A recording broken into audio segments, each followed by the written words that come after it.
Hey boys, welcome back. Welcome to something pretty exciting here. We're going back in time a little bit and we're back on Rugby League Live 3. I actually had the urge to go back and hop on this game for a while now. And I'll say straight away, this series pretty much comes down to whether you guys sort of want to watch it. Because it doesn't bother me either way. Like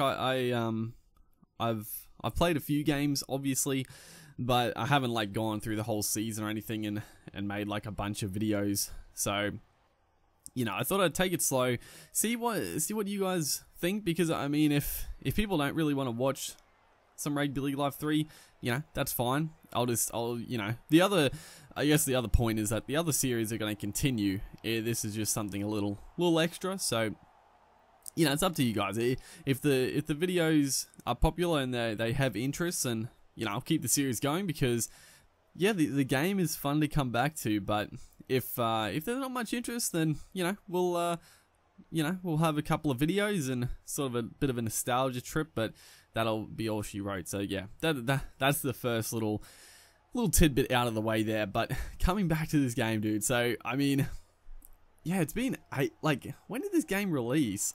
I can't even. It was like 2015. I'm so bad with dates and years. I have no idea. I feel like it was 2015. I could be wrong though. It was a long time. It was a long time regardless.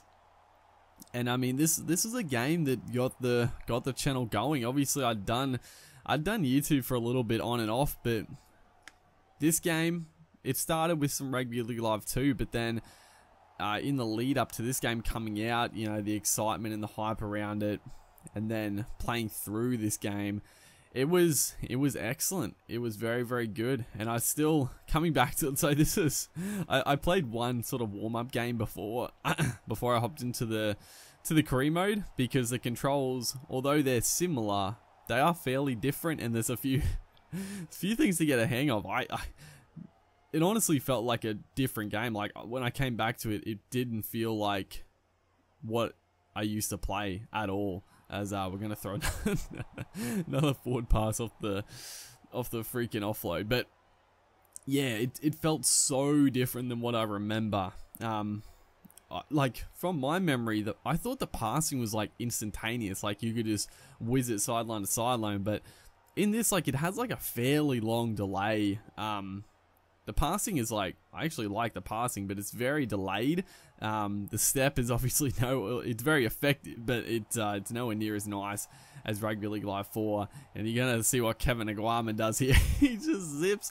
Oh, honestly, I do miss that from this game. Sort of in general, sort of, I feel like you're gonna see throughout the career mode, when we get to like the full team stuff, the ball just doesn't get knocked down as frequently.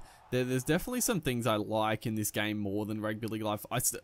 Don't get me wrong, like Rugby League Live 4 is definitely a better game than this one, but there's some good stuff in this game. The support play, I think, is better. The ball doesn't get like knocked down like constantly whenever, like when you make a break, you can actually sort of link up with players without it getting knocked down.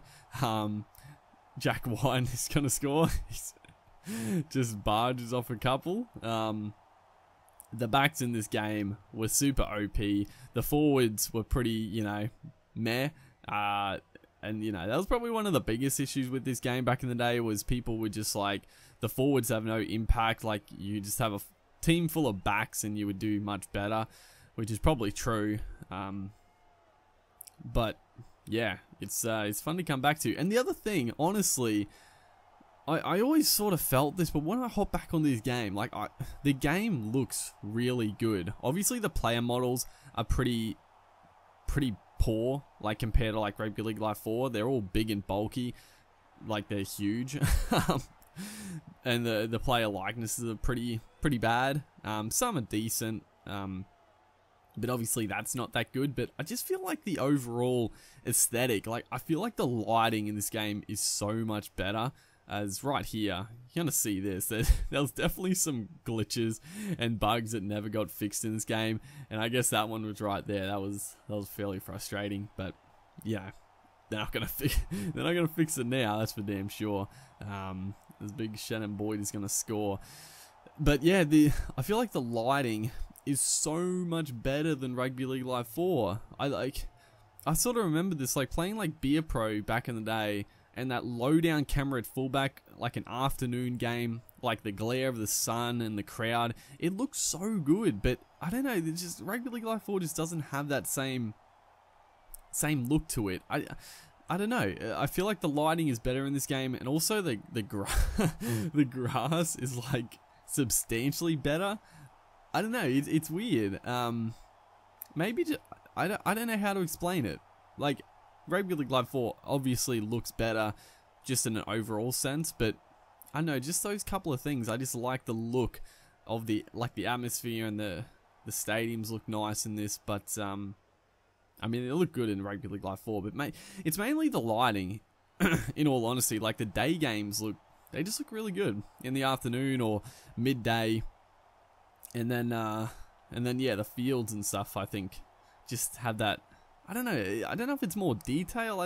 I really don't know what to put it on, but yeah, that's sort of just the little things coming back to this game. But one thing, so obviously I'm playing with the Tigers, and this, like, what did I say? This is like, I think the game came out in 2015, so this is like the 2015 season, I think. So the teams are completely different. I mean, we got Mitchell Moses still, Tedesco, Tim Simona, my favorite player back in the day, has not been exiled. Who else have we got? Obviously, Woods is still there. Yeah, a lot of the old gang is back together here. All the teams are obviously completely different. And that's why I thought it'd be cool to go through the Tigers cream mode.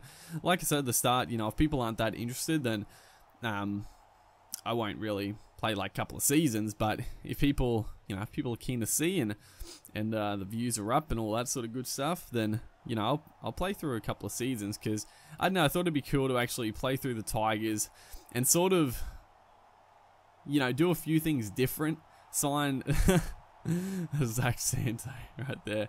That's good stuff. But make some signings. The Tigers, they went through a bit of a rough patch there when they lost a few of their superstars. They've sort of come full circle now with like Benji and Farah back, which is really funny. But they've sort of come around and they've built a pretty decent team. But I don't know. I'm sort of thinking let's do things a little differently.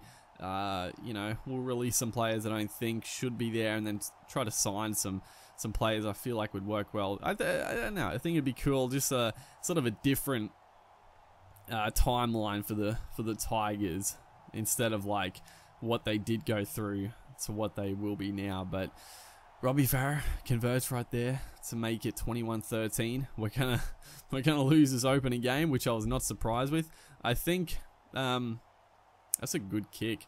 The AI, honestly, the AI there was a little stupid in defense. I don't know what he was doing. He was trying to get back to this position, but honestly, AI is like not as bad as I remembered from this game. I thought it was like really like they didn't score any tries and stuff, but they're not too bad in attack.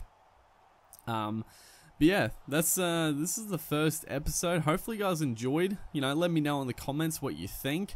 Make sure to like, and I will see you in the future episodes and whatever else we put out.